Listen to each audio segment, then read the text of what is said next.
جو غزہ کے معاملے پر انہوں نے نہ صرف کہ انٹرسٹ شو کیا اور انہوں نے اپنی اس کو پرائرٹی کہا، اور جس طرح سے وہ منارٹیز کو ملے، مسلمان اور دیگر جو مذاہب امریکہ میں ہیں، اور پھر جو بزنس کمیونٹی ہے وہ بہت زیادہ کنسرن رکھتی ہے ڈونلڈ ٹرمپ کے لیے، انہیں لگتا ہے کہ وہ اکانومی کو بہتر کریں گے، تو ان دونوں چیزوں نے ایک ان کا جو ووٹ بینک تھا اس کو کمالا ہیرس کی نسبت زیادہ مضبوط کیا۔ جی بالکل، آپ کو یاد ہوگا کہ ٹرمپ یہ وہی ٹرمپ ہیں جن کا پہلے ٹینیور میں انہوں نے ایک مسلم بین لگایا تھا مسلمان ملکوں کے اوپر، اور اس کا نقصان انہوں نے اٹھایا 2020 میں جب انہوں نے الیکشن لڑا تو مسلمانوں نے بھرپور ان کی مخالفت کی، ان کو ووٹ بالکل بھی نہیں دیا اور کمپین بہت سٹرونگ ان کے خلاف چلائی۔ اور چونکہ جب ٹرمپ 2016 میں ہیلری کے مقابلے میں جب انہوں نے الیکشن ون کیا تھا بلو وال سٹیٹ سے، جو وسکانسن اور جو پینسلوینیا اور یہ تینوں بلو وال سٹیٹس ہیں، یہاں سے جب انہوں نے الیکشن ون کیا تھا تو یہاں پر مسلمان ووٹرز نے کسی حد تک انہیں ووٹ دیا تھا، لیکن جب بائیڈن آئے اور ٹرمپ کی پالیسیز لوگوں نے دیکھی تو لوگوں نے یہ دوبارہ بلو وال سٹیٹس جو تھیں یہ دوبارہ بائیڈن نے گین کی۔ اور اب ٹرمپ نے الیکشن سے پہلے، اب دیکھیے جو ٹرمپ جو 7 بڑی سٹیٹس میں جو سوئنگ سٹیٹس تھیں ان میں سے ٹرمپ نے ڈیرا ڈالی رکھا مشیگن کے اندر، جہاں پر تقریباً 70 سے 80% مسلمان ووٹ ہے اور بہت بڑا عرب ووٹرز کی میجورٹی وہاں پر موجود ہے مشیگن میں۔ اور انہوں نے الیکشن سے 2 دن قبل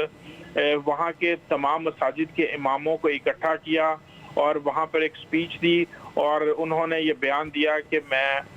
غزہ وار کو as soon as possible president بننے کے بعد اس کو ختم کرواؤں گا۔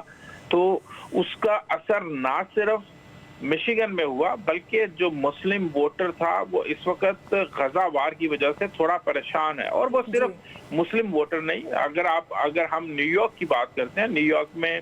جیوش کمیونٹی کی ایک بہت بڑی تعداد بستی ہے جو بزنس مین ہے اور وہ جنگ نہیں چاہتے۔ وہ جب یونائٹڈ نیشنز کا یہاں پر اجلاس ہوتے ہیں یا غزہ میں وار ہوتی ہے تو وہ مسلمانوں کے ساتھ شانہ بہ شانہ کھڑے ہیں، اور ان کا کہنا ہے کہ ہمارا اس جنگ سے کوئی لین دین نہیں ہے، ہم بزنس مین لوگ ہیں اور ہم چاہتے ہیں کہ دنیا میں امن رہے اور ہم مل کر آگے بڑھیں۔ تو اس لیے جب جو ٹرمپ نے غزہ کی وار کو جب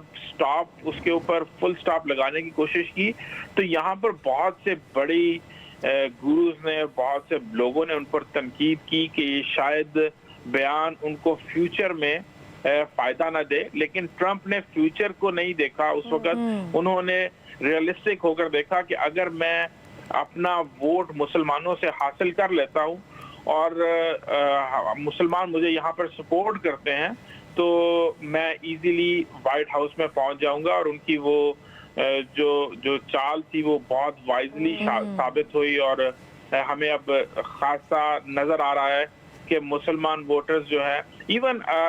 بہت سی ریاستوں میں ہم نے دیکھا کہ جل سٹین جو ان کی گرین پارٹی ہے اس کو بھی لوگ ووٹ دے رہے تھے، لیکن at the end of the day لوگوں نے اگر کمپیریزن کیا کہ اگر ہم جل سٹین کو ووٹ دیتے ہیں گرین پارٹی کو تو وہ جیتیں گی تو نہیں، لیکن ہمارا احتجاج ریکارڈ ہو جائے گا، لیکن اس کے بعد پھر بہت سے لوگوں نے فیصلہ کیا کہ اس کے بدلے اگر ٹرمپ کو ووٹ دیا جائے اور وہ یہ کمپٹیشن جیت جاتے ہیں، امریکہ کے اگلے صدر منتخب ہوتے ہیں تو کسی حد تک وہ مسلمانوں اور دنیا کے لیے بہتر ہوں گے۔ اب ٹرمپ کو اس بات کو ثابت کرنا پڑے گا، ٹرمپ کو ثابت قدم رہنا پڑے گا، اور تمام مسلمان اور جو دوسری کمیونٹیز ہیں اس وقت ٹرمپ کی طرف دیکھ رہی ہیں، اور ہم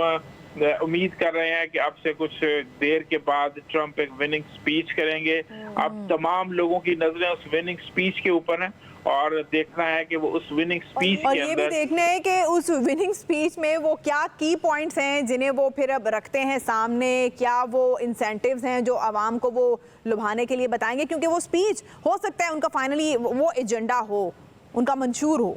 ڈیجیٹل میڈیا کے اس تیز رفتار دور میں خبر وہی جو بر وقت اور جامع ہو، اب ہوں گی